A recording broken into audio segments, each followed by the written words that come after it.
Hello there, and welcome to Thank the Maker, a podcast about heroes, princesses, scoundrels, hokey religions, ancient weapons, and all things Star Wars. I'm Adam Russell. Hi, guys. I'm Ryan Key. Hey, it's Nick Gambarian. Look at this. The OG3.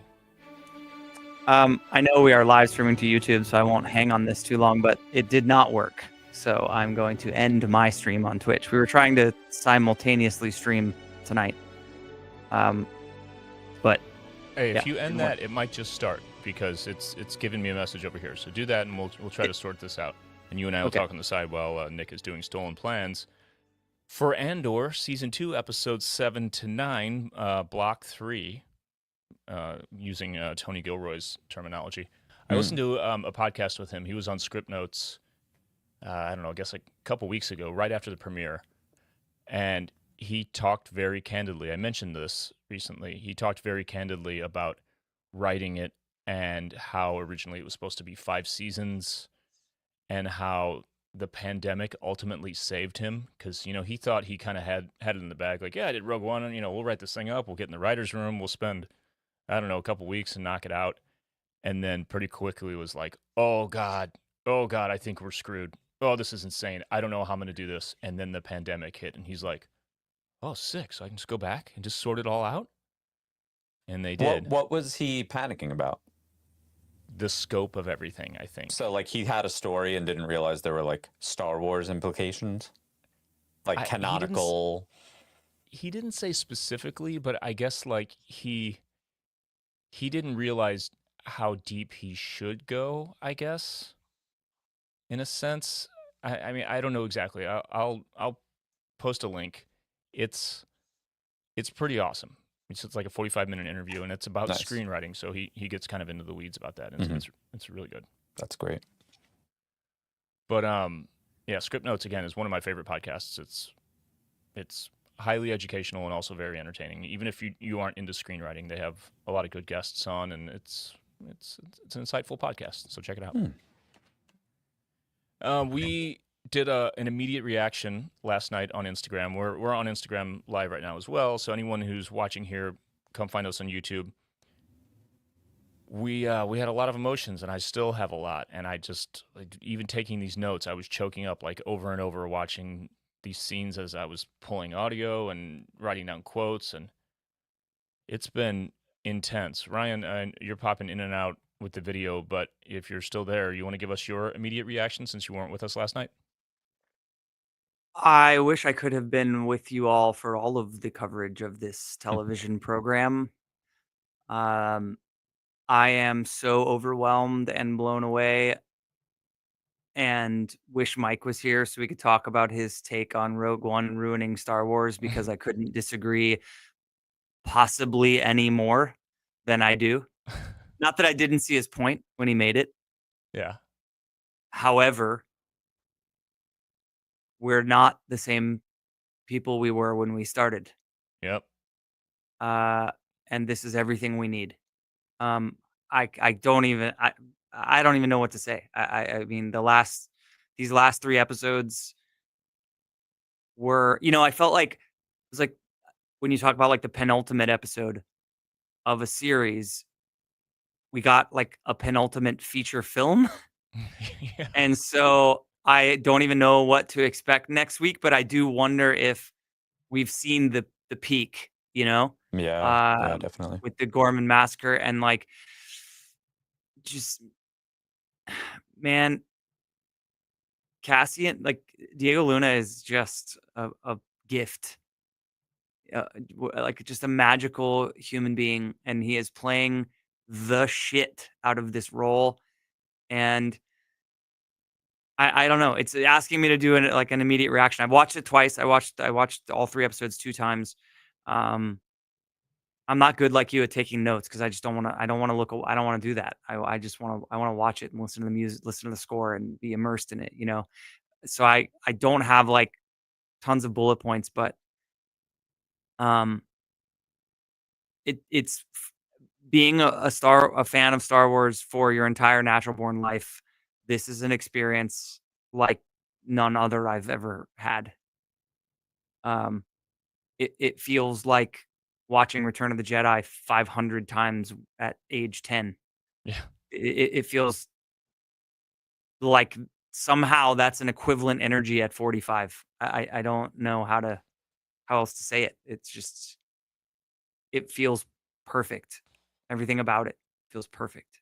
Dude, I think to your point and to Mike's hot take, which he believes wholeheartedly, like he loves the show too, but I do agree with him that it has created a vibe around Star Wars that without zooming out and seeing the whole thing can just perpetuate the old neckbeard kind of situation. I think you're right. This is exactly everything we need. This is the only kind of Star Wars that for the majority of people can recreate what they felt as kids when they become adults. And there is also a percentage of us who can really, really feel the feels when we watch The Bad Batch or The Clone Wars or even The Acolyte. But for most people who are grown up, this is what does it for them. And then all the other stuff is creating new memories for kids in their formative years. And when they're 40, they're going to want something like this too, or they're going to grow up and watch this once their parents say it's okay to watch this and Commando and Predator and The Expendables. Nick, where do you sit on that spectrum and how do you digest all of this? Well, I think like all of us, I think we have a place within us that has childlike wonder. So we're going to like something like Ahsoka or Bad Batch, but then also we have a parallel appreciation for more nuanced stuff and stuff that's just, this is art, like we're watching actual art, whether it's Star Wars or this was, I don't know, Harry Potter or like any other Marvel. Like I mean, I guess it exists a little bit in Marvel because they mess with genre a little bit, but like this is just Star Wars colon a different genre, like a spy thriller genre times 10. So, it's not going to be for everyone, but I think for us and all of our podcast listeners, I think that they could appreciate it all, and the broader scope of the broader, huge umbrella that is Star Wars. I mean, they've taken like a multi-pronged approach as to what Star Wars is, and it's exactly what you said. There's some that's going to be for literal children. There's going to be some for the prequel crowd. There's going to be some Star Wars for the original trilogy crowd, and I mean, I think that that's smart. I think they're hopefully finding their groove as to putting out different kinds of Star Wars for different groups of people. Because if it was just for one thing, if it was just this, you'd be missing out on the crowd who wants those Clone Wars Ahsoka stories, or, hopefully somewhere in the future we get expanded sequel trilogy, lore and stuff like that. So, yeah, I mean, like, I just think our crowd, us as hosts, our listeners could appreciate all of it, and we know our crowd more than other crowds or other podcasts will just appreciate it for what it is. There might be flaws in other shows or this show or whatever, but like we all do love Star Wars enough to like keep our judgment from being overly negative, Yeah. I think here's my thing. I have a thing. One of the things that is a very pinpointed, I don't know if gripe is the right word, but something that's been brought up, that we've brought up on the show, people have brought up in covering and reviewing the sequel trilogy, is 3PO was too shiny the whole time. We've talked about that. There was no dirt on the sequel trilogy, right? And I was thinking about this today. Came from a droid wash, man. I know every scene. I was thinking about this today while watching episodes 7, 8, and 9 of ironically, episodes 7, 8, and 9 of Andor. But I was thinking about this coming up tonight, and then thinking about Mike's comment and thinking about other awful, toxic YouTubers who I won't say out loud, but we all, if you know, you know, who has come out with a really terrible take on covering Andor and is kind of getting his ass reamed for it by like the entire community, which feels really good because it's nice to see everyone sort of rising up and rebelling against the clickbaity, toxic channels like that. But either way, Hey, shout out to Mon Mothma for calling him out at the end of the episode 9 also. That's right. But the original trilogy is dirty and real and grimy. Like Mike talked about, and so did awful YouTube guy. Like the magic. I need the magic from Star Wars. I need the original trilogy wasn't full of like mystical magic the way the prequels were. It was Dagobah was dirty. Like training on the Falcon, even though, yes, it was the Force and there were lightsabers, and that's what's missing from Andor. It was grimy and dirty. The training remote, the blast shield, like it wasn't this fantastical floating on a cloud magical experience. And it wasn't that. I mean, I watch any of those 3 films now at any given time, and it takes me back to my childhood, but it doesn't make me go, yes, here's this whimsical experience that Star Wars is for me. To me, Andor feels more like the original trilogy than anything after the original trilogy. Other than Rogue One, maybe, but I've been saying that since we started the show about Rogue One before we got Andor, that to me, Rogue One feels more like what people want out of Star Wars, because everyone wants it to be the original thing. Can't handle anything new. Well, you got it. You have it. It's here right now. This show, granted, yes, there are themes that go way farther with the whole space Nazi experience than the original trilogy did. But the feel of it and the energy and the darkness of it, I think, are absolutely parallel. I think they work together. And that's why I have a hard time with that take, because I'm like, dude, this, other than, yes, there are scenes that are pretty extreme in this show, but the feel of it and the look of it is the Star Wars we grew up on. And tell me if you don't agree with that. No, I 100% agree with that. Isn't that because of where we are in the timeline, though, and not because where we are in the real world of filmmaking? Isn't Andor leading into Rogue One, leading into the original trilogy? Sure. Yeah, sure. But I'm just saying that, like, one of the things I'm seeing about this is that it's, that Star Wars isn't supposed to be this heavy. Star Wars is supposed to be this intense. I need Star Wars to be an escape. And I'm like, do you not remember a father watching his son be electrocuted to death when you were 3 years old?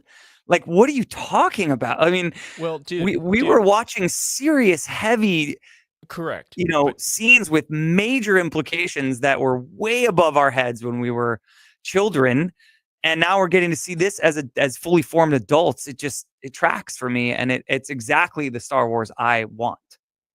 Well, here's the one rebuttal that I will say to kind of add some context to the idea that, Darth Vader watching his son get electrocuted and people getting their arms cut off is, on the same level as sexual assault in Star Wars.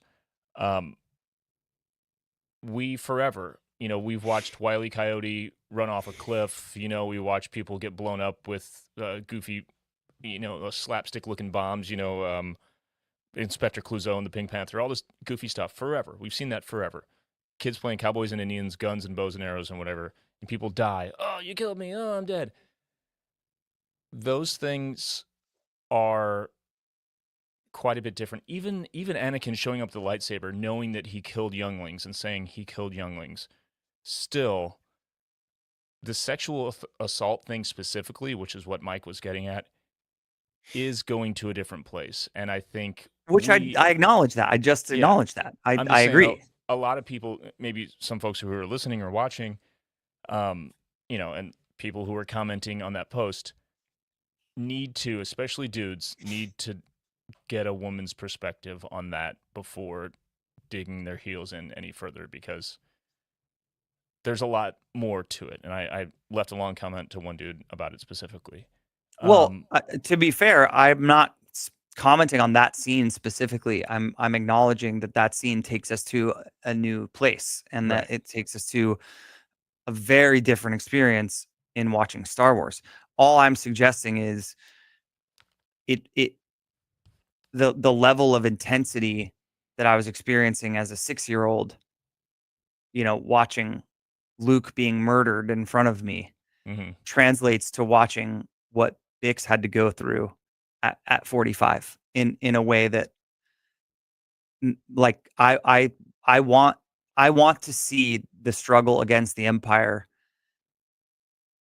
at this level. I want to see her the line in episode 9 when she says, "I'm choosing for the both of us. I'm choosing the rebellion." Right. This is why. Well, It's I I'm with you. I want to see everything we're seeing. All I'm getting at is when people start to say, "Well, this is the Star Wars we need. We don't need all the rest." Like I Mhm. have soft arguments with Ryan Phillips from my band regularly about Rogue One and this is the Star Wars he wants, and he thinks kids don't watch Star Wars anymore, and I don't like the other stuff, and I'm not going to watch cartoons and all that. And I'm like, yeah, you want this. This is for you. But the Disney Mhm. Corporation, one of the biggest, probably the biggest entertainment corporation of all time, needs to cover all 4 quadrants. And they've learned that they can't really do that with films or shows all at the same time. They pulled it off to some degree with the sequels, despite all the haters. I mean, 3 of the highest grossing films of all time. But Yep. I think they realize they can't hit all 4 quadrants all at the same time.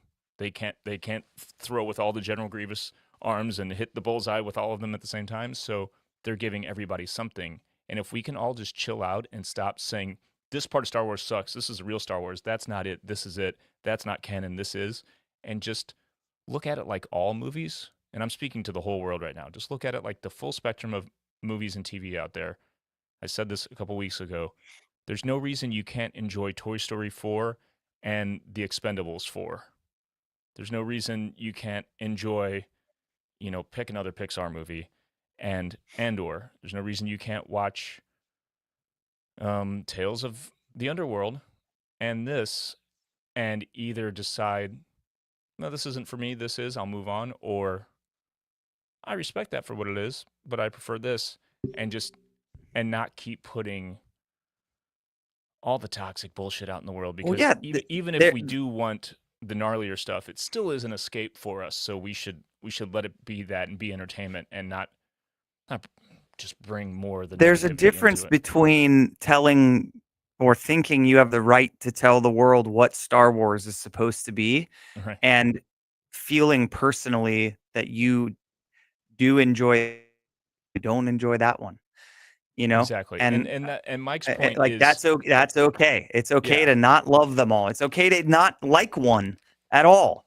yeah, If that's your person, you don't want to watch it, great. But you're right these days, the soapbox mentality that like you think you understand what it's supposed to be is it's just wild to me that people even consider listening to people like that. It's yeah, just entertainment is subjective. It's how it makes you feel. It's yeah. So Agreed. that's kind of what I'm getting at is that I feel like as an adult, this Star Wars is being made for me. That's how I feel about it, and it makes me really happy. Even though right, the show is not happy at all, it yeah, makes me really happy because I'm watching stormtroopers and blasters and TIE fighters and spies and droids and just everything I could dream of as a kid, an 80s kid that grew up on Star Wars. This is just yeah. what I needed right now. And we're also, I'm sure you guys are feeling this to some degree. It's like you're hearing these characters speak for us on what we feel like will be the correct side of history. Thank you, Tony Gilroy, for making those characters speak for us. And that I get like a melancholy, like really bittersweet kind of satisfaction out of that tears me up, Mhm. you know? Anyway, we need to get into the actual content of these episodes. So let's do that. This is more fun, but yes, let's do that. Let's do that. Nick, you want to do Stolen Plans? Let's go. What have you done with those plans? Andor Season 2, Episodes 7, 8, and 9 debuted yesterday, May 6, 2025 on Disney+. This is the third of 4 3-episode blocks. Episode 7 was called Messenger. Episode 8 was called Who Are You? And Episode 9, Welcome to the Rebellion. The run times were 45 minutes, 49 minutes, and 60 minutes. They were written by Dan Gilroy, who is Tony Gilroy's brother, who also wrote Kong, Skull Island, The Bourne Legacy, and 3 episodes in the first season of Andor. These episodes were directed by Janice Metz, who is a European director who did Borg vs. McEnroe, starring Shia LaBeouf and Stellan Skarsgård, and All the Old Knives that starred Chris Pine and Tandaway Newton. In these episodes, all of the actors that we had previously mentioned reprised their roles. We added a couple new people. Alistair Patry reprising his role from Rogue One as General Draven. Duncan Powell returning as Melshi, who we met in the Narkina arc. And Raphael Roger Levy as the Gorman Senator Dasi Oren. Dude, how heart-wrenching was that? But also, like, really nice to hear the moment where he talks to Mon Mothma and thanks her for her inspiration and strength, or whatever the words were, after, last week, where he's like, look, I can't do it. I can't. I just have to go along with this bullshit. It was a heavy moment. Yeah, scary too, just to see Yeah. what the power of oppression can do. It's just, I don't know any other way but saying, like, yeah, they just erase things. You want to erase an entire planet, you want to erase a politician, just get them out of the picture, make an example out of them. I mean, all of that stuff, I guess, has existed on Earth, but might start existing here. Yeah. Yeah. It's let's not go too deep into that right now. Current affairs. Let's get through some more stuff before we do that, because we'll do an hour on that. So this is BBY2, right? We're a year into it. And we talked a little bit last night about where we go from here, like what's left, and we'll talk about this shortly with Mon Mothma's speech versus the speech in Rebels, and whether or not it was a retelling of that same speech, or if the one that she's about to deliver is the Rebels one. That's how I interpreted it. Yeah, Is that I did too. she's about to give, when he says, you want to come watch in my office, when Draven says it to Andor, that they're about to broadcast a second speech, which is the kind of calling to arms, speech that we saw in Rebels. But is that one just a portion of what the longer one was? Because there's a Wikipedia article just about the declaration of the rebellion, establishing, hey, we're now this group that is fighting against Palpatine, and so on and so forth. Is that full thing the one that she delivered in Rebels that declares the... I mean, I would need to go back and watch the speech from Rebels again, but I'm just saying the way I understood it was that we end episode 9 with, or second to last scene, whatever it was, we're getting a second speech from Mon Mothma. Right. Do you, because he was like, you want to come watch with me, basically. So it's like, Yeah. That's definitely how I interpreted it, but I've seen other takes where and we need to get it needs to broadcast as far as possible. Yeah. I've seen a few people say that the speech we saw in episode 9 was that same Rebel speech in tone and like what she was saying, but just, rejigging it, which I'm just like, yeah, I don't know, because they were talking about Did another... you watch that? That and Star Wars Explained, actually. Interesting. Thought that too. So I mean, I'm not sure. I don't think we're going to see it on answer, screen. but I don't think we're going to. But I think those of us that have seen Rebels and go that deep are to believe the second speech is the broadcast, the hollows that everyone, that went all over the galaxy. Because there is, I did go back and look at the Rebel stuff a little bit. There's the hollow clip that they're looking at when they're on the Ghost, I think. And then she's in the Ghost, and she records the thing that goes out. So there are two 2 moments in Rebels, if Well, I'm yes, remembering this correct. but Patrons, help me out in the chat. recall that the ISB was trying to shut down the feed from the Senate. So it's possible that that's what they were watching on the holo, and then she's, I doubt we're going to see that on screen, but Right. what Draven was talking about was her giving the speech on the Ghost. Yeah. Right? Track? Like, We'll wait until we see what's his name, who did I mean, we're going to be the full edit later. We're going to be a year later here. But I'm just saying, I feel like everyone in the galaxy was watching the broadcast from the Senate. That's why they were so. That's why the door was locked. That's why it was like. That's why they were so adamant about killing power to the building or whatever. Right. I don't care if you have to kill power to the entire building, entire chamber, or whatever he said. Yeah.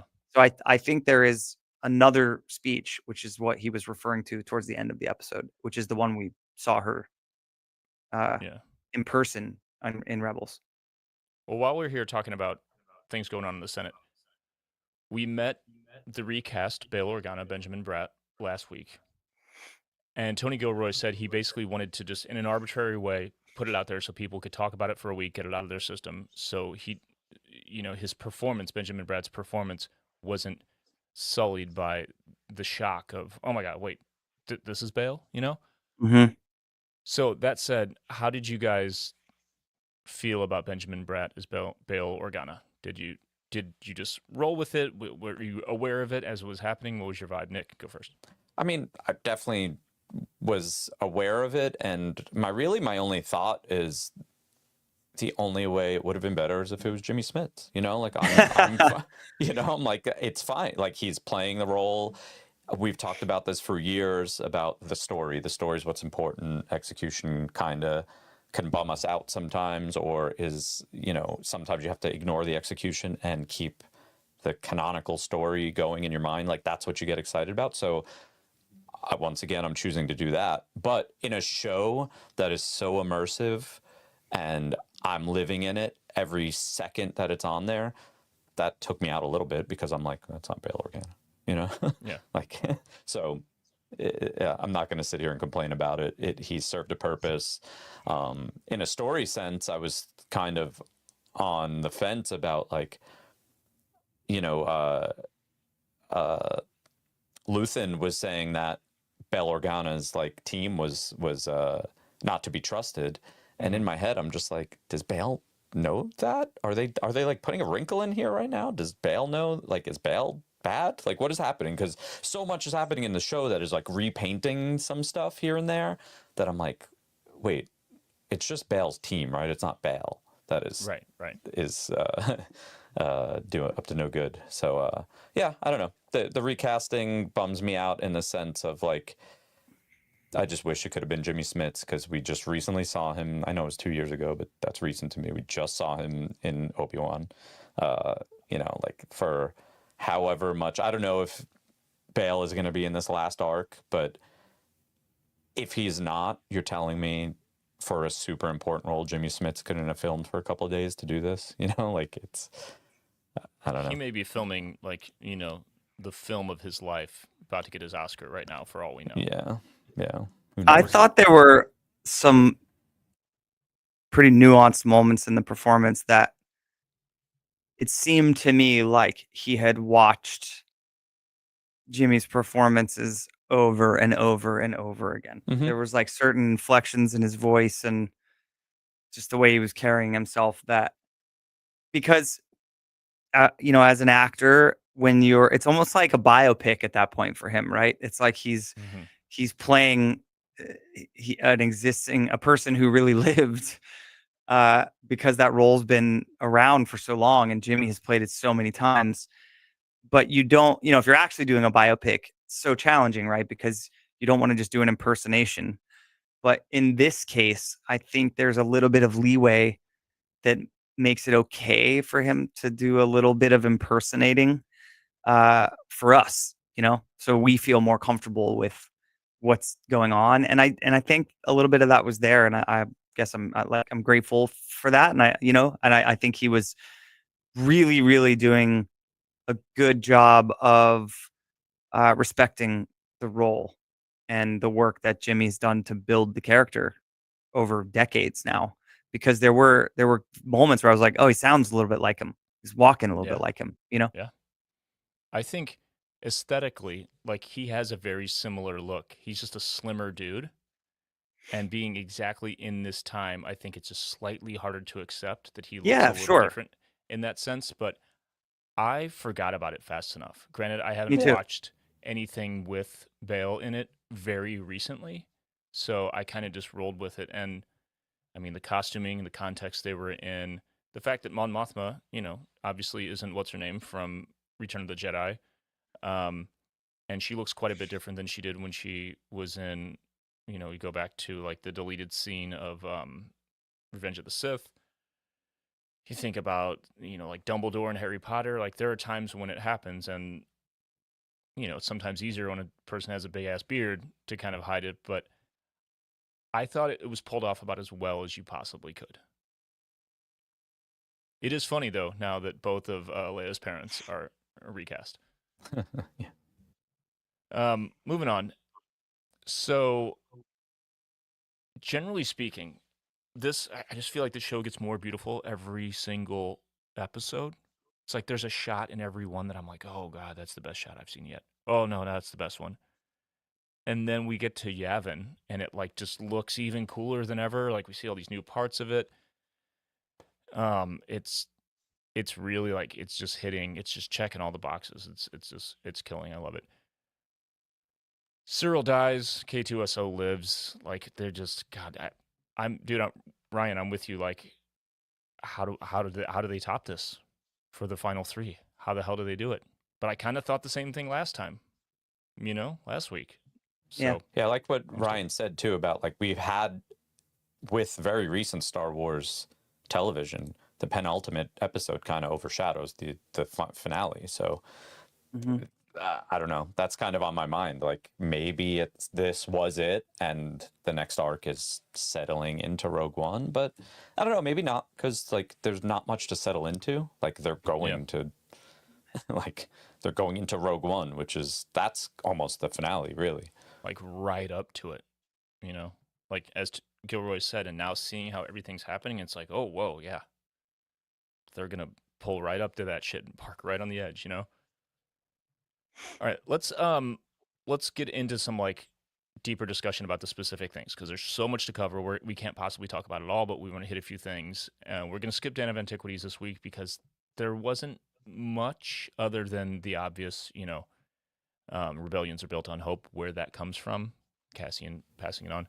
But there's some really interesting stuff. Ryland said it's a trap. That would be in there too. There you go. Mhm. In their Gorman speech. And there's quite a bit. So let's talk about this. Cassian and the Force.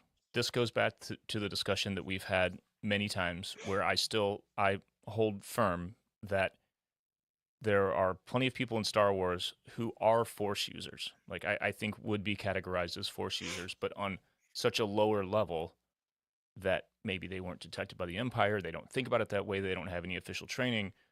But, if you're the fastest gun in the West, if you have those kind of reflexes, you're not just faster. Like in a universe where midichlorians exist, where the wills exist, Han Solo has more force sensitivity than Glub Shido or whoever else, And I think Cassian is one of those people. I think the implications of all this dialogue from the Force Healer, for example, shows that his path and his destiny is the will of the Force. But I think there's also an interpretation that is, he's got a little Force sensitivity, whether or not he knows it, or at least like connection. Like, however, I guess it becomes semantics at some point. Like, is it sensitivity? Is it connection? But I'll read this really quick, and then you guys talk this out. I've said my piece on it pretty much. So the Force Healer on Yavin, she goes to heal his blaster wound. She senses him. She walks over. She says, "Thank you." He says, "For what?" And she says, "The clarity, that feeling. It's been a very long time. I thought it had gone for good. It's so easy to lose faith. But this, all that you've been gathering, the strength of spirit, surely you must feel it." He doesn't. And she says to Bix after he walks away, I sense the weight of things I can't see, pain, fear, need. Most beings carry the things that shaped them. They carry the past, but some, very few, your pilot, meaning Cassian, they're gathering as they go. There's a purpose to it. He's a messenger. There's some place he needs to be. Maybe you're the place he needs to be. And when she said that, I was like, did she just do the damn Matrix Oracle on her? Did she tell her the exact opposite of what she wants her to think? Maybe you're the place he needs to be. Anyway, you guys speak on it. What do you think about the idea that Cassian is connected in the way that like Han Solo or someone else who's not a Jedi but is highly skilled is with the Force? You got anything, Ryan? Well, I think I want to give more credit to Bix on her own than having it be a switcheroo Oracle thing. I want to believe that Bix came to the conclusion on her own that if she is the place he needs to be, that they're going to lose the war. Like, in her mind, she thinks Cassian is now confirmed a cornerstone of the rebellion and made this terrible, awful decision to walk away for the sake of the rebellion. Not, you know what I mean? I don't know that the Force healer had the foresight to like make her decide that. I want to believe that she stepped up and made that decision on her own. So that's how I feel about that part of it. Cassian, I think it's like any character we want to debate that we know is not a Jedi or not like a Force user. Obviously his instincts are unreal. I love the whole conversation with Luthen when he says, really, I mean, the Force binds us, guides us, and he says, really, is that what you think you've been doing? I have Making that your own here decisions? if you want the full quote here. And yeah, sure. Cassian says, I make my own decisions. Luthen says, is that what you've been doing? Sometimes I wonder. You appeared when I needed you. Aldani, Narkina, Ferrix, Sinar, Mina Rao, Gorman. And here we are. Sure. So So it's like, is he a closet Force sensitive? Is he also, dropping breadcrumbs for him? Like, hey, man, there might be more to this than you think. I do think I'll say this and then Nick, you can talk on it, but the Han Solo comparison is great. And it's especially great in these 3 episodes because I don't know if you guys were going to bring this up, but the Han and Leia parallels in the Yavin scenes at like the outdoor push and pull, could you tell Luke? Is that how you could tell? Like Yeah. that's Cassian, Yes. and Bix is being super compassionate and needing, wanting him to understand how she feels and why she's doing the things she's doing. I was like transported to, just brilliant filmmaking. So I love the Cassian Han Solo comparison, but I've always loved that. I've always felt that way from Rogue One. He's been a Han Solo character,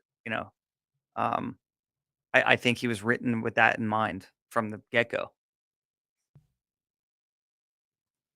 Nick, you had a thing? I mean, my kind of fun thought with it all is that I think that like the galactic greater force is at will here, and like is kind of putting things in motion. I think that that's something that I don't know necessarily that that's what we're supposed to believe, but that's where I'm going with it. Because if that force healer could sense things, we pretty much know up until this point that Cassian hasn't met anyone force sensitive, right? That not he's until fully Rogue aware of, I One. guess, right? Yeah. I mean, he really barely mentions it, if at all, that I could remember. So, Yeah, I think that the Force is kind of putting things in motion here, because you think about the dominoes that have to fall in order to get, Anakin to be where he needs to be at the end of Return of the Jedi with his son, and Leia, so that's kind of what I took from it. I don't, again, I think it might be a little bit ambiguous, but maybe I'm not giving it enough credit. Maybe it is a little bit more like, no, the Force is at work here, and it's in a different way than we've ever really acknowledged. Yeah, it seems like the internal logic of the Force that's been established to this point, as long as you're not a Toydarian that the Force doesn't work on, you are connected to the Force. The will of the Force affects your own experience, your judgment, your actions. So wherever you are on the spectrum, how aware you are of it, how much you work with it, whether or not you're aware, it's all at play. So I don't know if it's a different way of saying what you just said, I guess. The last thing with the Han Solo parallel, just to do the exact quote that we keep kind of like tiptoeing around here. Braden Graurock from the Patreon chat says the line, "The only thing special about me is that I'm lucky," is just a straight up, I call it luck. Han Solo callback from the Falcon around the training. Meme incoming. Wait for that. Moving on, Dedra and Cyril. So we'll talk about Cyril specifically and how we'll talk about him first, because it's tied directly to Cassian. You have to bring up Jason's take because it's so good. Pull that from the chat and get that on deck, because I don't remember exactly how it went down. On it, but the most, I mean, it's like the tragedy on both sides of this, or the multi sides of all this conflict, it's just so gnarly, so heavy. Cyril, from the very beginning, from the very second we meet him, he's just trying to be someone. He's trying to be an individual. His mom tells him not to. His old boss tells him, like, "Did you tailor your uniform? What the hell are you doing?" Like, fall in line. So he has this dichotomy between someone who just wants order and laws and rules followed to a T, but he also wants to be an individual. And we see him in these episodes, these past few. It seems like he's starting to develop a connection to Gorman and to the people, and he's no longer. It's like, he's gone native, as they say, to some degree. And ultimately, he gets betrayed by Dedra, like we talked about, not to the degree that we speculated, but keeping him in the dark, lying to him, just like backstabbing him, because she knows what his one main goal is, but she has this whole other thing. She's climbing the ladder. She's getting orders handed down from Krennic to Partagaz to her. And when it finally comes out and he freaks out and like chokes her and then goes out in the square, and then the battle ensues, he ends up standing there again, alone, again, in the middle of this chaos, slow motion sequence, like a flashback to Ferrix. And again, he's no one. He's like a failure.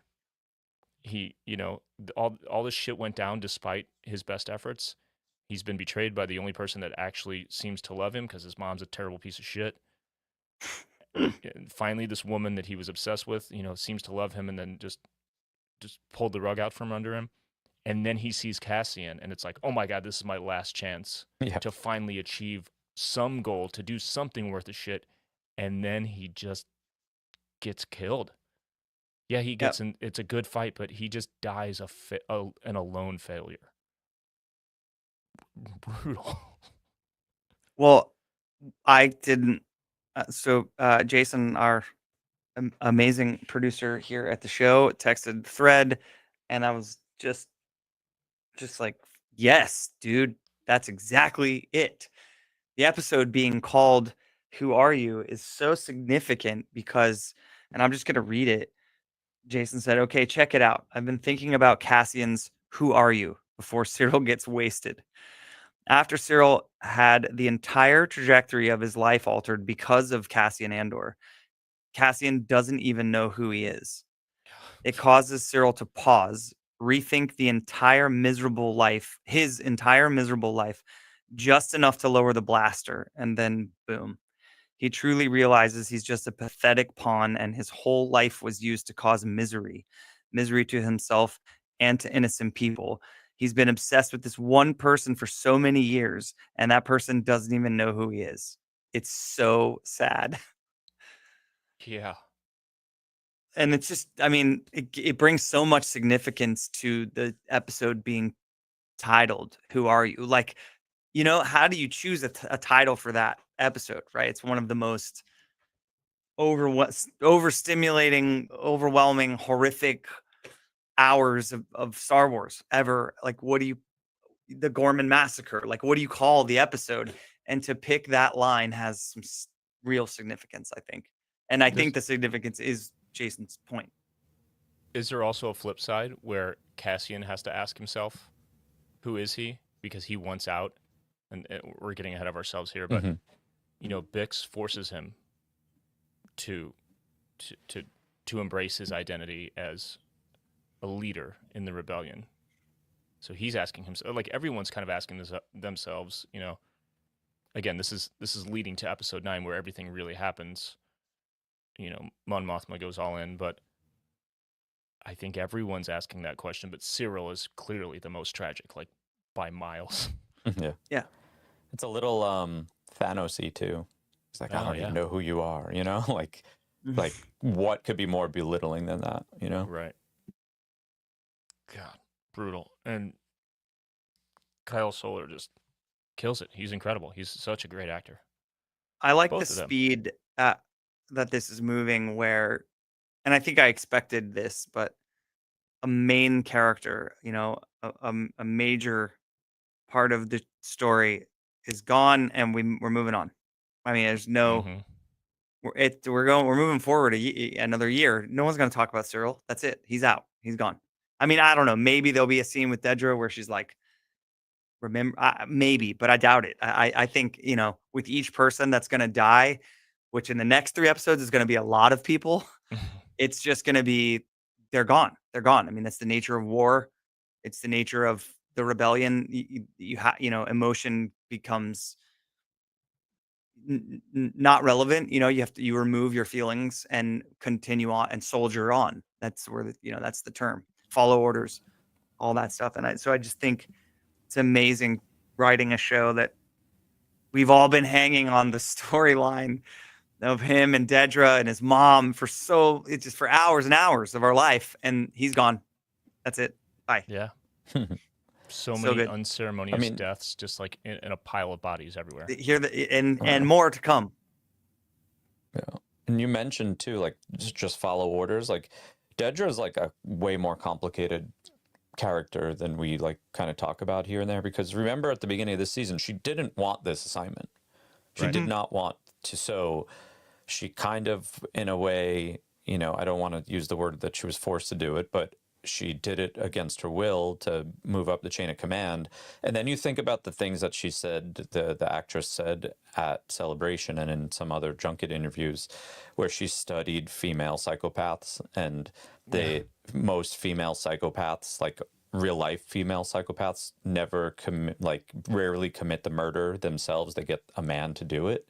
So you have like the combination of her really not wanting the gig and then also manipulating this person. And it's kind of one of those things, like manipulating Cyril. They're clearly so, I don't want to say weird because I'm not going to kink shame, but like they're so different in their relationship. You can't say that she doesn't love him.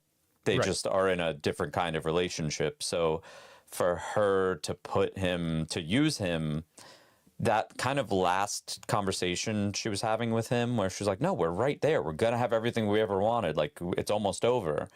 Like, I believe her when she was saying that. Like, I don't think that was any more manipulation. She was found out at that point, like by Cyril.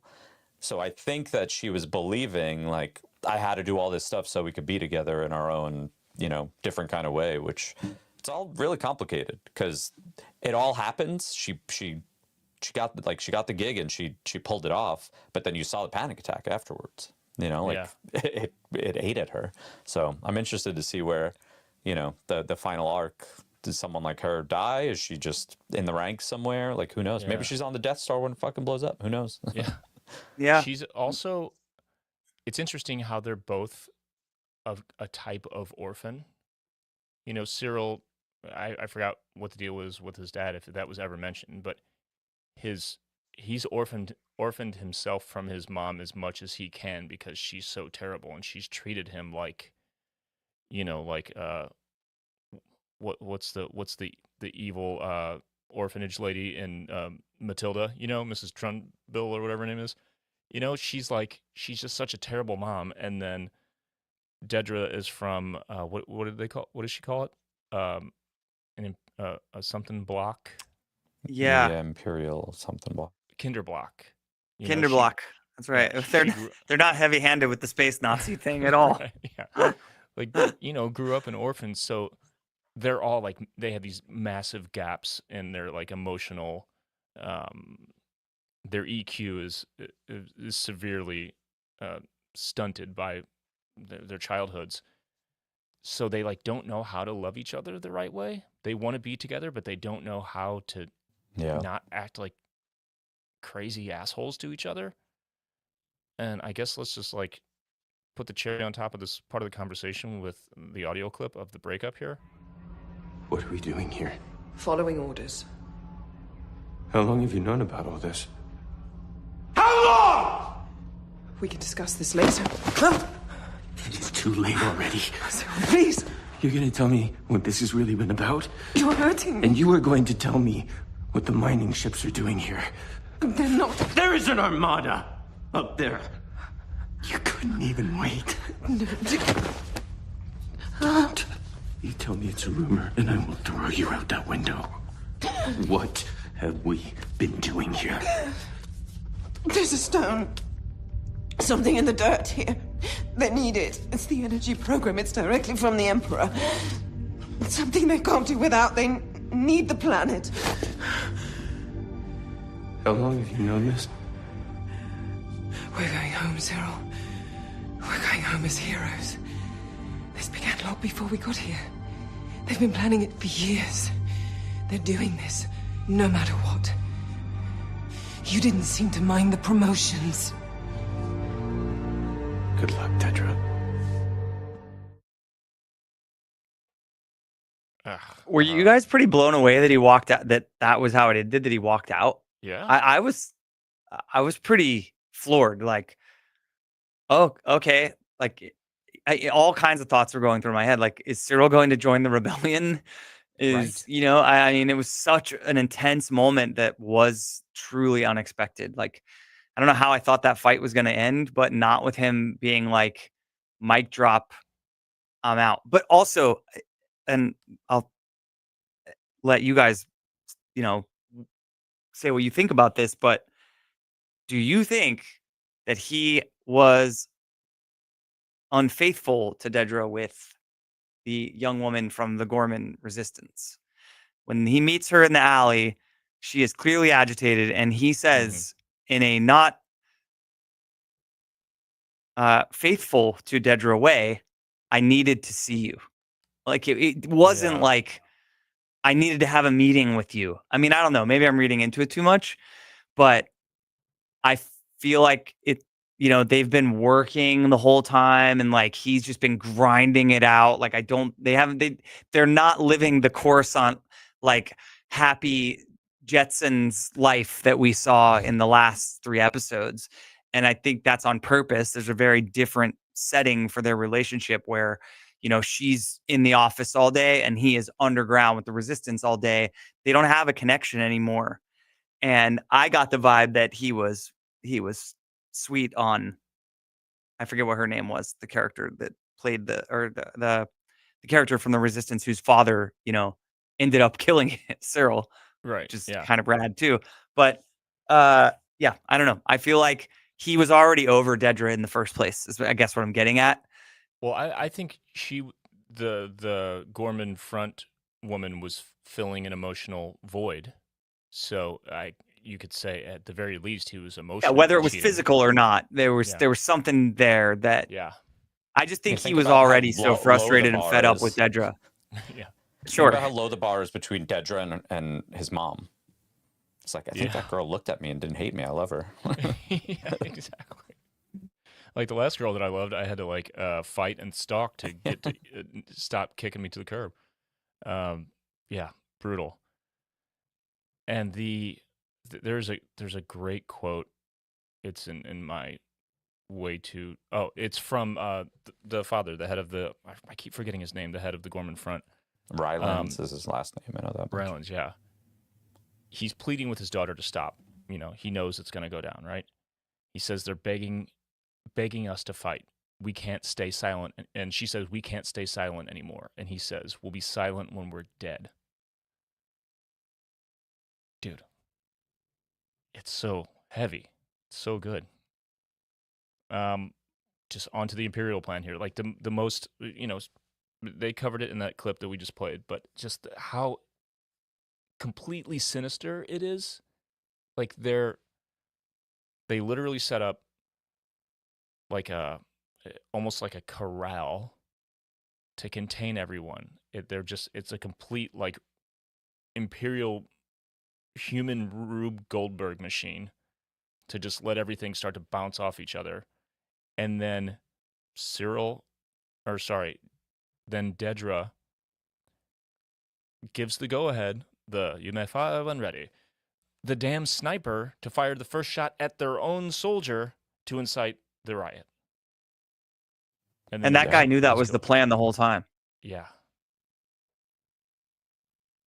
Yeah. False flag, just, shoot Trump in the ear. Space. Say it. Like too much politics, Nick. Too political. Space Nazi shit, man. I mean, it's just, it's I am so stoked on the amount of time we're spending with the Empire. Yeah. In this show. The amount of characters that we've gotten to live with that are not just peripheral, they're not just like, oh, they're the bad guys. Dude, the whole thing with Pendergast and Dedra when she's like, and that, I mean, you know me, I'm a Dune guy, and I mean, sorry, I'm a Blade Runner guy, and like the whole little room with the screen is like, it was like Kay's baseline test in 2049. Like he keeps saying like, you seem agitated, and she immediately calms down. He's like reminding her that she needs to take all of her feelings and emotions and bury them deep, deep down inside because they're committing genocide. And do you want to, which end of that do you want to be on? This one committing it or the one getting killed, and yeah. And she does. She checks in and like becomes an android. She becomes a humanoid in a way. She just like, okay, yes, sir, you're right. Yeah. Until that very last scene when she like tries to get her collar undone. And I just, man, it's so good. But yeah, I don't know. I thought of the scenes in Blade Runner 2049 when he comes in and the dude's like, you're way off your baseline or whatever, Right. Like that in a cool way. Mon Mothma. So she's finally crossed over.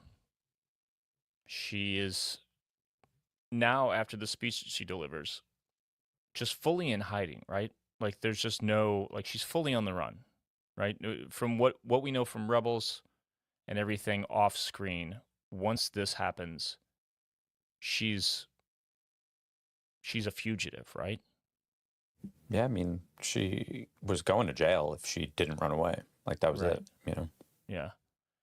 But the conversation with Bale is interesting, and it gives us a lot of insight into how everything goes down. And it makes sense why, how Bale could continue to be in the Senate, how Leia could grow up and become a junior senator, and then end up face to face with Darth Vader and have plausible deniability on the Tantive 4, because Bale rides it out until he just can't anymore, right? And he sets that all up right here. I need to make a speech tomorrow.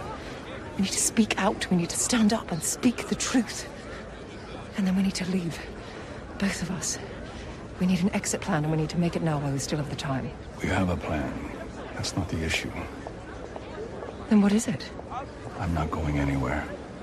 We talked about this. What might happen? If this isn't the limit, then It's what not is? so easy. Compared to what? Mon, it's not that at all. It's me. I have to stay. We have to buy time. We're not ready. Yavin isn't ready. But you're right, something needs to be said. And Yavin needs your leadership. I just can't go with you. Not yet. Work on the speech. Be ready to leave the moment you're done. And be very careful. And go tear that shit up. I That's like when they say two shit in Star Wars. shits they've used this season. One in subtitles, which was wild last time. Yeah, so that's great. And well done. Well done, Mr. Bratt. Let's come back to the speech, because we all know what the quote of the week is going to be. We'll talk about it at the end. Luthen. So Luthen and Saw are like almost in like the same category. They're just off to the side. They're disorganized. There's a conversation with Vel and Bix on Yavin. And there's a conversation with Willman, because he's been doing side jobs for Luthen. And it's basically like, dude, if you want to do this and do it for real, this is where you do it. These people are organized. They're building like a real army, right? But Luthen is like, he's not Saw. I would say that the rebellion probably like puts him in that basket, even though it's his people that ultimately get Mon out of Coruscant and to Yavin. So he's still essential, but he's like a mercenary in a way still. He's like playing his own game. There's a few great quotes that when they're having the conversation sort of like under the bridge thing outside the Senate. Luthen's there without his wig. He's in his normal kind of like spy clothes. He's out in public. Cassian's like, they're going to find you. You're screwed. But Luthen's just resigned to his fate. He's ready to die. Cassian says, there's still some bridges you haven't burned. And Luthen says, we'll take care of that today. And then goes on to say, eventually they'll hang us both, won't they? We set that course the first time we met. So is it like, is he resigned to his fate, or do you guys get the vibe that he just kind of wants to get it over with? Like he's just going to try hard to do his best, but he's kind of just like, kill me. Get me out of here. I mean, maybe he sees that it's at a critical mass. Like, yeah. In Star Wars storytelling, his story has to end, even though, like, really, he's the spark of all of this right now. Mm-hmm. He could only go so far because of the canonical, like, storytelling. So maybe they're putting some thought into the writing of his character, and it's like, yeah, he's got to go up in flames. I do have a thought, though, because I think you might have mentioned you think Cassian might kill Luthen. Mm-hmm. What if the defining moment of Saw being like a criminal rebellion person is him kind of like killing Luthen somehow? Oh, that's better. Because I think we were talking about was last week's Saw scene the defining Saw moment. And it's like, I don't know that we've seen him start to be a little crazy, but we haven't seen him be a criminal yet, which in Rebels, Mon Mothma calls him a criminal. Right. So maybe we're still getting there.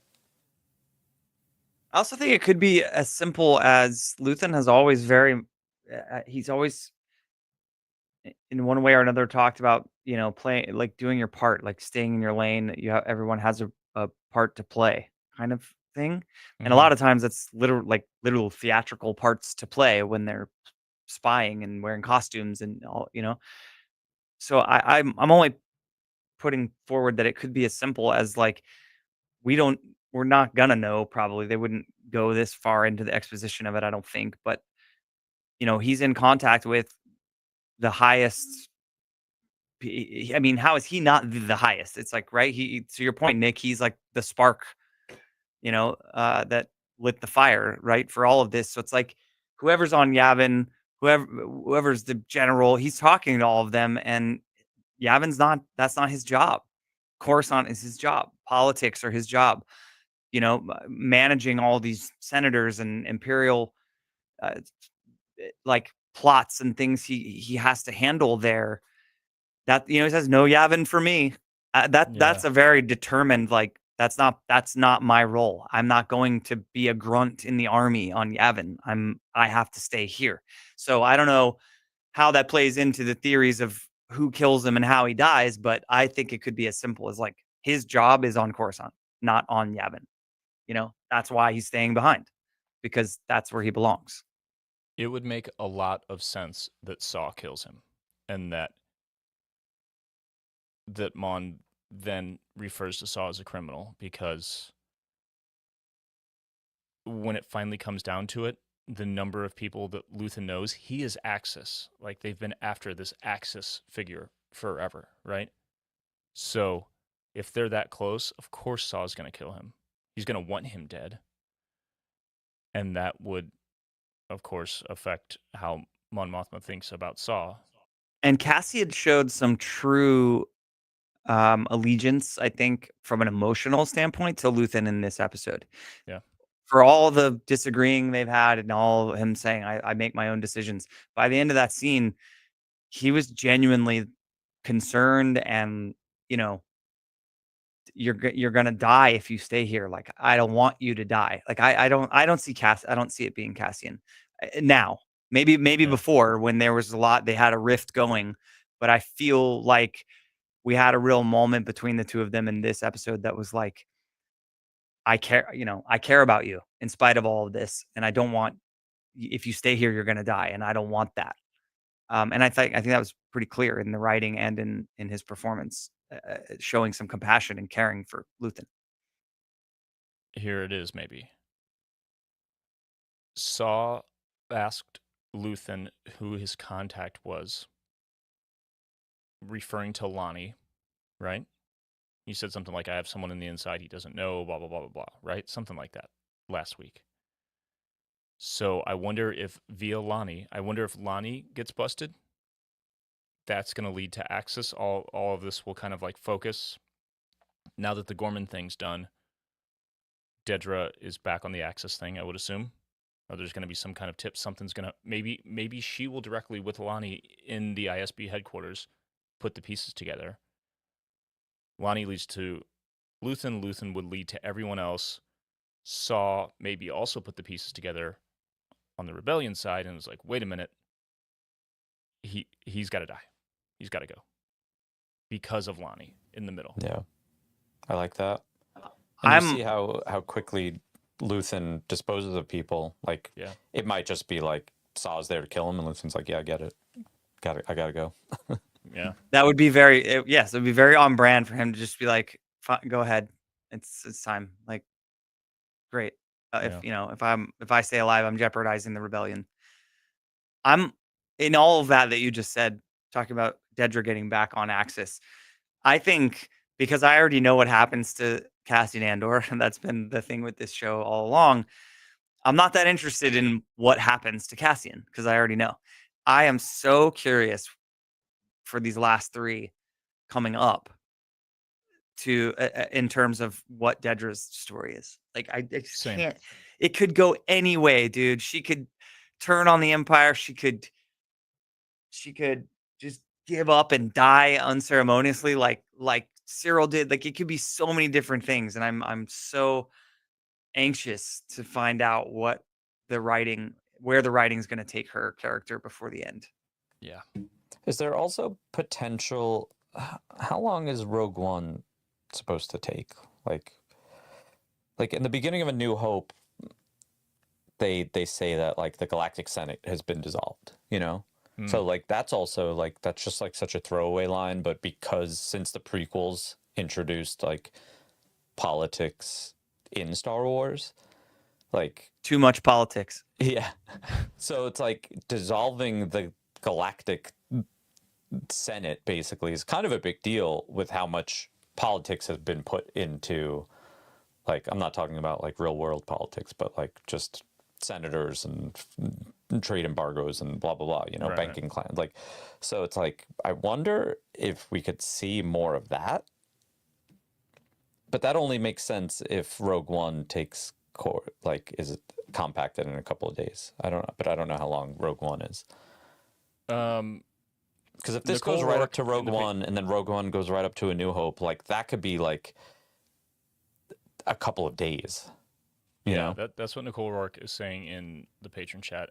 I was gonna say like max a week.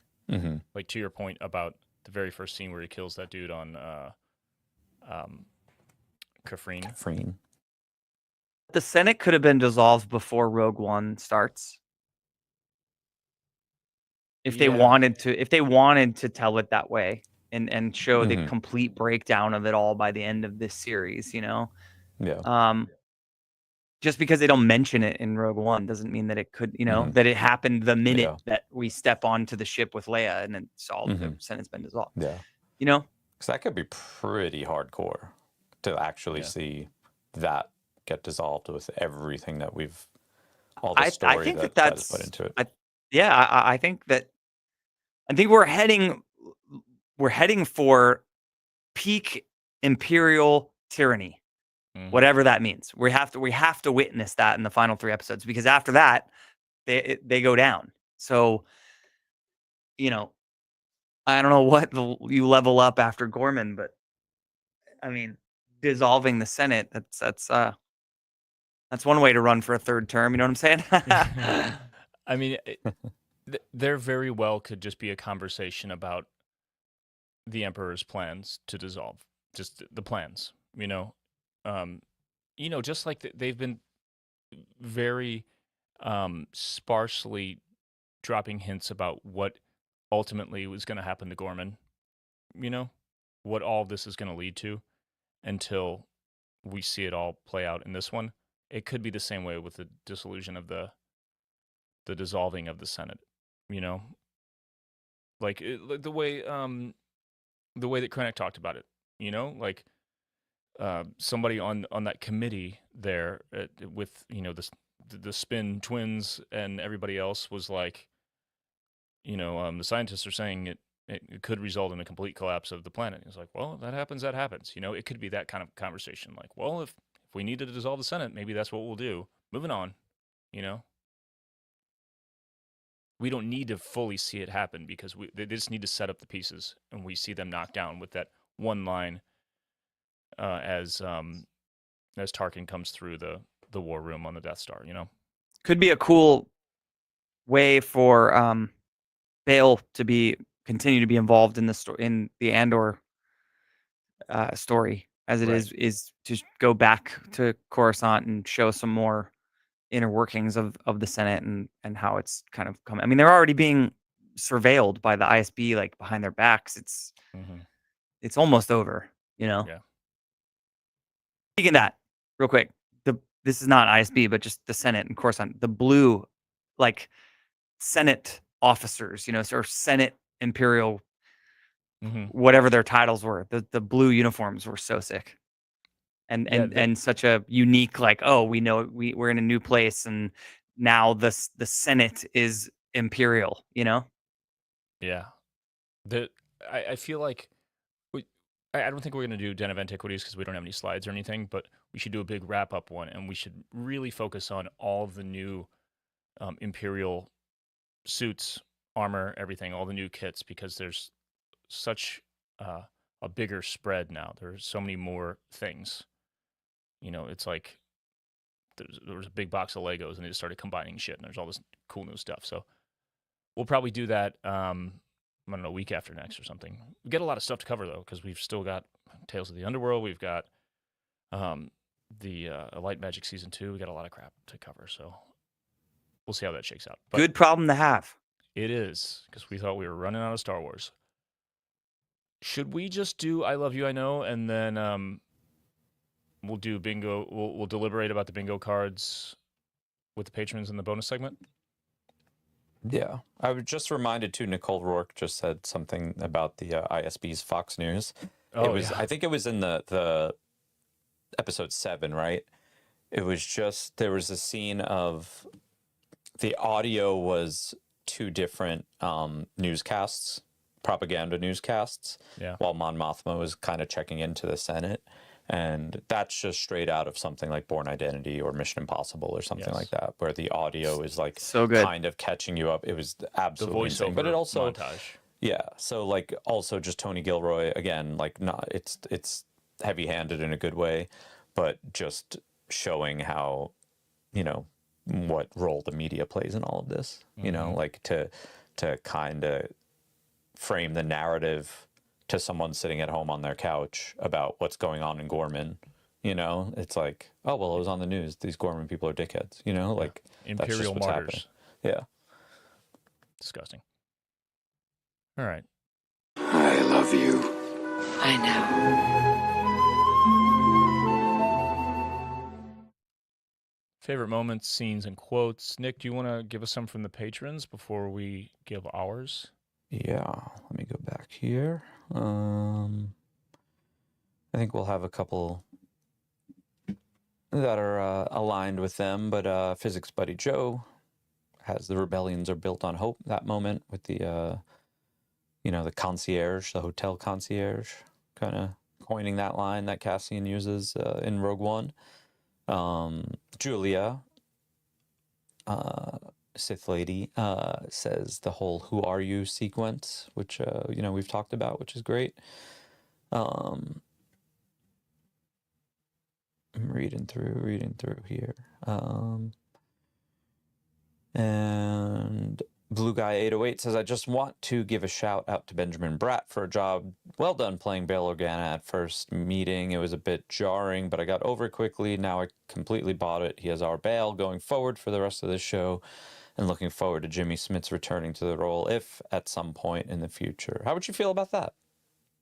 Should it just stay Benjamin Bratt now? I don't know, man. He look objectively, step back. He's killing it. Yeah. Totally. So it's like I don't have a problem getting used to it if that's the way it needs to be for whatever reason. But I'd be happy either way. But I definitely think that it was well recast with his presence, the way it feels right, even though physically he's such a different stature than Jimmy Smits is. That I think that's the biggest jarring thing for me is Jimmy Smits comes on camera and it's like, whoa, he's a big guy. He's big. He's a big dude, or at least he seems like he is on He's camera. Taller for sure. That's noticeable. And so that was kind of the most jarring thing for me, was just the physicality of it. But after settling in, I mean, yeah, he's really, I believe it. I believe he's the senator from Alderaan. Not to hijack this section here, but this segment. But has anyone ever come back from a recast? Like Jimmy Smits, Benjamin Bratt, Jimmy Smits? Like, can you think of any instance that's ever happened? Oh God, there's something on a TV show. It was like a TGIF show or something. And there was a joke about it in the show. It was like Full House or something. You know what I'm talking about? Okay, yeah. I'm not sure. Yeah, because I feel like it's just at this point, like, unwritten rule, like, all right, you gave up the role. We can't go back to you now. That's just too confusing. Right. And one last one from the Discord. Rogax says, I really liked when the KX droid was hit and knowing what might happen to it. Then Cassian looks at it a few minutes later and asks for help with the droid. And we get that K2SO origin. Amazing Frankenstein scene, by the way. We talked about it in the reaction last night. But it was great how they offered the goggles to Cassian, and he goes, I'll take the weapon. It's like, are you sure? No, I'll take the weapon. I'm good. It was pretty amazing. But also, Star Wars Explained, Alex mentioned that this sort of retcons or steps on established canon of how K2SO joined the team. I'm not sure. I have to look that up. Anyway, it was still a cool moment. We'll see Hopefully he's in the next few episodes at least a little bit, because I would love to get a hit on the bingo card for him meeting B2 Emo. We'll see. All right, Nick, you have a favorite moment, or do you want to? I mentioned it last night because it was the first time in this show, and I love this show. It's painful to watch, and I love it. It's amazing. It's perfect. It hurts me. I'm so anxious the whole time. I'm saying this all in a positive way. You're too emo. Yeah. But last night was the first time that I got chills watching this show, and it was Cassian escorting Mon and just saying, "Welcome to the rebellion," just because of the heaviness of what that happens. It's more about what the future means from that point on, more so than that actual line. Like, we're seeing something so important just start between those two. Yes. So I love that. Ryan, how about you?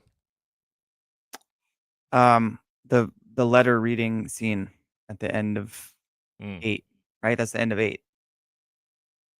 Yep. Or 9? It was the end of the last episode. You're talking about from Bix? Oh, is that is that the end of 9? It's at the very end. Okay.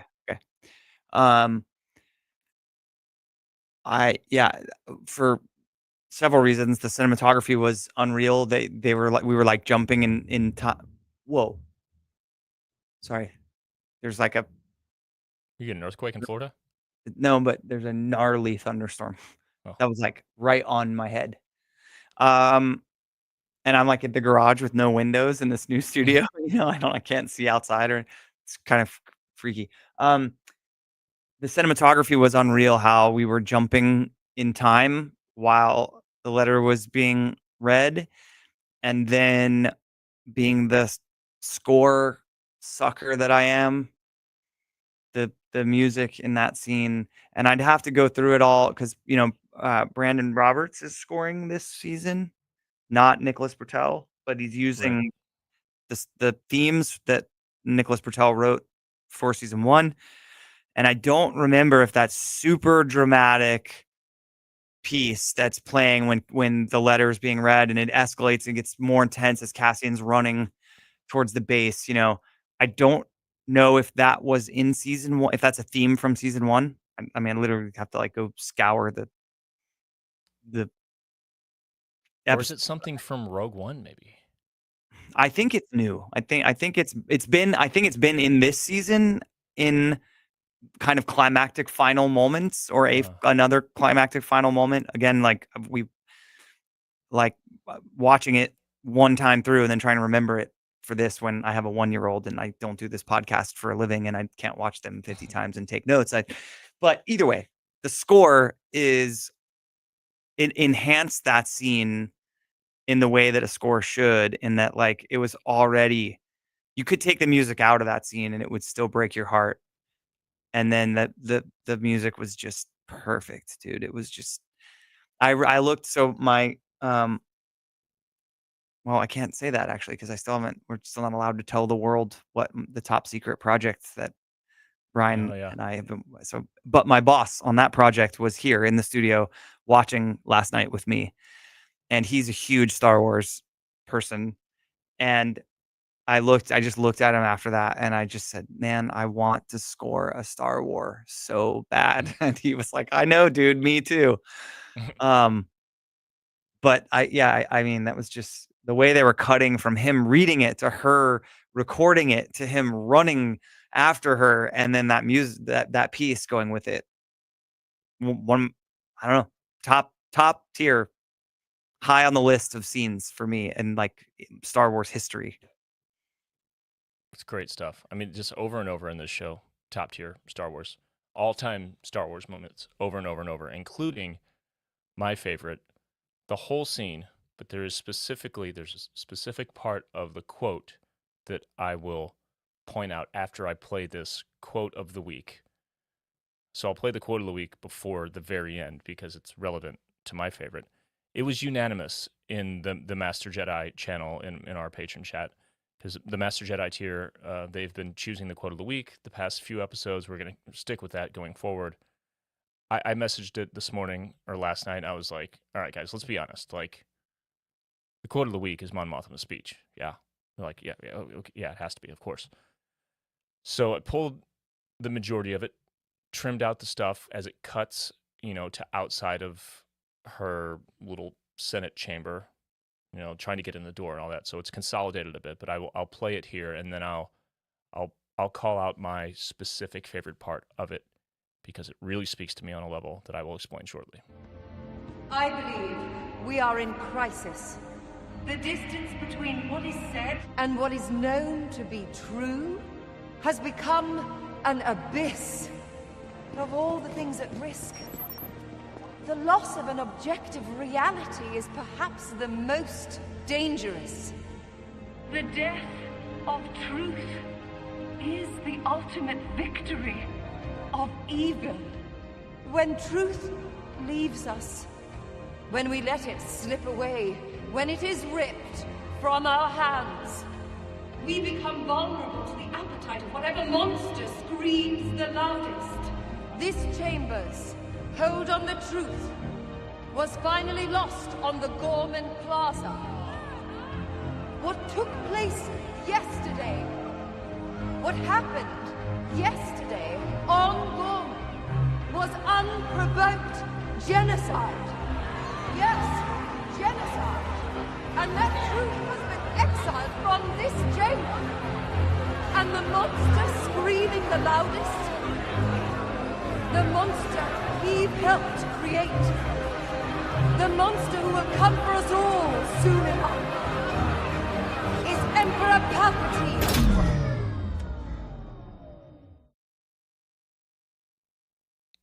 Dude, So good. it's incredible. It's Just the incredible. music along with it. Like, good lord. Yes. Are we gonna see Palpatine next week or what? I feel like we should. Just in one scene, Just you one know, shot. Vader in Rogue One. He was in 2 scenes, but still. Yeah. The line, of course, the whole thing from the top. You replace Palpatine with whoever you like. You can infer. Whoever you like. The line that really speaks to me and would, whether or not we are living in this terrible timeline right now, is of all the things at risk, the loss of an objective reality is perhaps the most dangerous. The death of truth is the ultimate victory of evil. When the truth leaves us, when we let it slip away from our hands, we become vulnerable to the appetite of whatever monster screams the loudest. That, to me, as a scientifically minded person, a person who cares about objective truth and critical thinking and the idea of knowledge and expertise being a goal that we should, or being virtues, something that we should care about as a species, that not all opinions are equal, that there is something to like learning and seeking an objective truth that is as free of bias as we can possibly get. This quote just like screams at me. And when I heard it, I was like so teared up and emotionally affected, and it obviously rings bells, hits home in many, many ways that are probably pretty obvious to anyone listening to this. But again, as like a person who's tried to focus on critical thinking and scientific skepticism, and that is a worldview for more than half my life, this was music to my ears. It's one of the most important quotes in all of Star Wars to me, if not the number one. So that's the winner for me. Yeah. Where'd they ever come up with that? Tony Gilroy has been pretty adamant about he's done after this, but Now he wants to make a horror movie. Did you hear that? a Star Wars horror movie? Yeah. Oh, I just saw a post today from Collider or Nerdist or somewhere that was his quote saying, "I've been in Star Wars for however many, a decade now, 10 actively, 6 passively, whatever, or something like that, or 15 years, whatever he said." And he was like, I don't feel bad about not contributing, and that's been a huge chunk of my career. And there's other things I want to do. But I hope that uh, Dan Gilroy, right? His brother, yeah. Yeah. I hope he has a lot more involvement because, good Lord, the Yeah. words on the page are Well, is there like really something.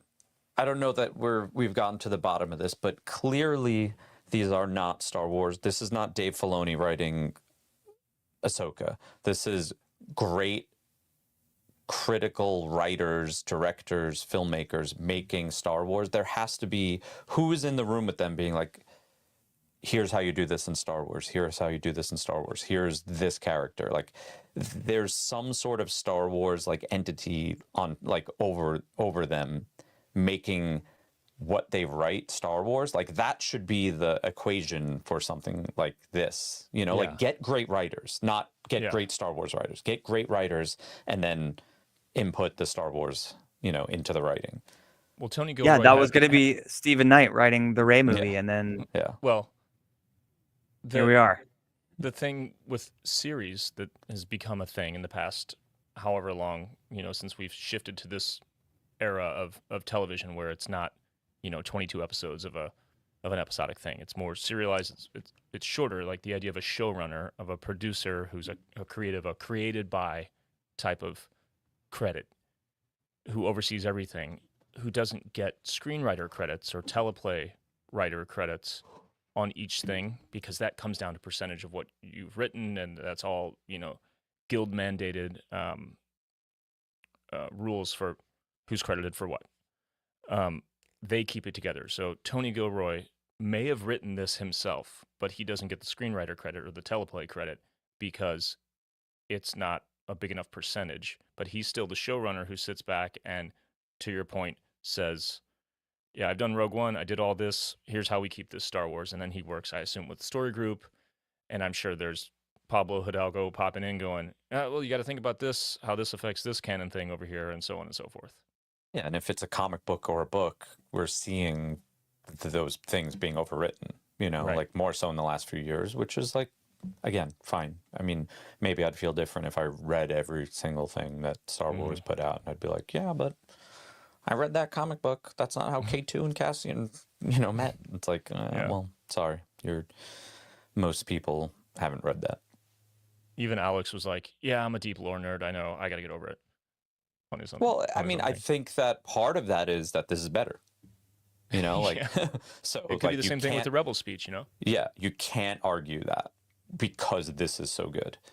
I could see an argument if it wasn't, though. You know, like I could see an argument not liking the new canon if it sucked or it was presented wrong or execution was bad. This is undeniable, so don't have an argument. It's the highest rated live action Star Wars project yet. I mean, whether you like the rating system, whether you like the rating system or not, we live in a Rotten Tomatoes world, and it's where, you know, critical reviews are consolidated, and we're at this show's at 99%. Like that's with something like 70 something reviews. That is crazy, dude. That's just not, that's unheard of. Yeah, I mean, bonkers. Yeah, with what we've seen with episodic Star Wars stuff, you know what I mean? It's been so all over the place. This is just the consistency here. The quality consistency is pretty amazing. Well, I'm so stoked and so sad to be talking about the finale next week. Spoiler, I won't be here for the full thing. I'll probably record something. It's very strange. That I'll have to do. Strange thing. I'm going to be on a plane at the time, or probably be getting off a plane, getting in a rental car, driving to White Plains, New York, at the time that you guys are recording. I'm going up there for the Skeptics Guide conference, the Nauticon Con 2025. I think we're going to record we're going to do a little mini panel, which I'll turn into an episode of this on some Star Wars stuff, playing some Beatles songs, hanging out, doing some fun science and skepticism and critical thinking nerd stuff. It's going to be great. I will I can do the after show immediate reaction on Instagram though the night before, so that'll be good. But to everyone else, anyone who's watching right now on Twitch that doesn't usually watch or listen to this podcast, go on over to the old YouTube and hit subscribe. Follow Yeah, I'm us not going to on make your podcatcher this of a choice. regular thing. We're not going to like simulcast this regularly. I just thought it would be cool to bring you guys in, everybody from over at my Twitch channel.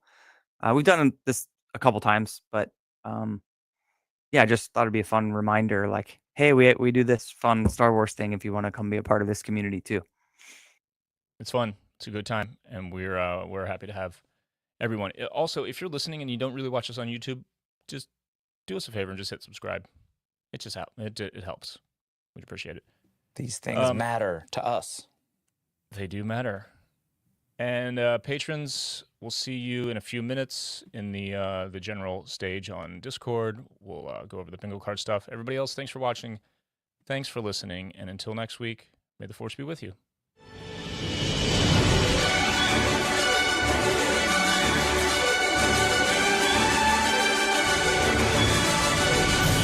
Thank the Maker is produced by Adam Russell and Jason Chiodo and edited by Jason Chiodo. If you enjoy the podcast, you can support us by leaving a review on Apple Podcasts, Spotify, or wherever you listen. Or you can support us directly at patreon.com/thankthemakerpod, where you can get access to our Discord server, exclusive content, exclusive merch, and more. Our patrons literally make Thank the Maker possible.